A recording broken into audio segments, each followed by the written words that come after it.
Pressure mounted today and over the weekend for President Alexander Lukashenko of Belarus to step down after 26 years in power.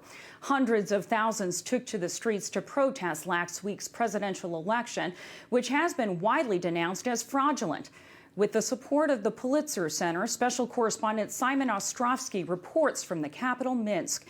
And a warning, images and accounts in this story may disturb some viewers. After widespread allegations of vote rigging, the result of last week's presidential election was met with disbelief in Belarus. Protesters were met with police truncheons, rubber bullets, and stun grenades. As many as 2 people died. Countless others were beaten to within an inch of their lives. But the violence galvanized an even larger proportion of the public to come out and demonstrate against incumbent Alexander Lukashenko. And these were the scenes at a heavy vehicle factory in Minsk today. These striking workers are part of the reason Lukashenko must be terrified right now. It's one thing for people to come out into the streets, but factory workers have always been his base, and it seems that is starting to change. Behind these factory walls, the embattled president addressed workers of the MZKT vehicle plant, telling them the elections are done. Until you kill me, there won't be any new vote. The workers responded with chants of "go away" to his face in pictures widely shared on social media.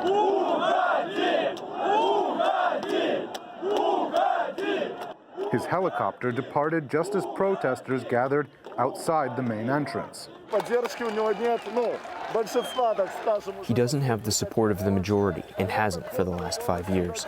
This past year has finished him. One bad decision after the other has led to this situation. We have one question. How long will it take? A week? A month? Who knows? But he has already lost. When the blood was spilt, he was defeated. Over the weekend, Belarus saw its largest rallies yet. After a week of post-election protests in which thousands of people were arrested and police displayed unprecedented levels of violence, this is the scene exactly a week after the contested vote. And it's hard to imagine, with the number of people that have turned out, that things could ever be the same here. Just look at these numbers.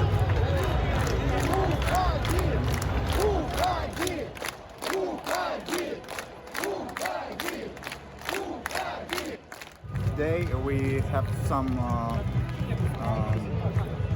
some situation that we never had in our country. We can go free to this place. You can see no police, and this is a situation that I could never imagine. I think that it's just the beginning.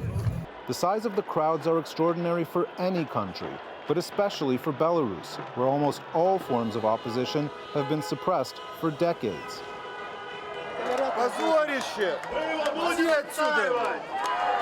Lukashenko purposefully restored the attributes of the country's Soviet past, reinstating tight control over politics and the economy, even bringing back the communist-era flag after he came to power in 1994. But another flag seems to rule the streets of Belarus today.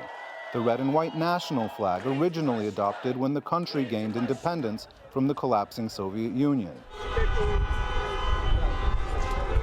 These were the images that angered so many ordinary Belarusians, the bruised and bludgeoned bodies of those who were beaten in the streets or taken into police custody. So on the 11th in the evening, I was taken into custody and let go on the 15th in the early morning. They took me to the car. They said, "Come with us." Then they started beating me immediately. But Lukashenko hasn't given up power yet and has called for assistance from his ally, Vladimir Putin, in Moscow, despite a strained relationship over the last few weeks and months. He told his supporters on Sunday that the protest movement was a foreign-inspired plot. They are offering us a new government, which is being created abroad. 2 of them. One of them is waiting in America. We don't need foreign governments. We need our own government, our own leadership, and we get to choose it. In the meantime, opposition candidate Svetlana Tsikhanouskaya, who fled to Lithuania last week, said she was ready to return to head a caretaker government that would organize new elections.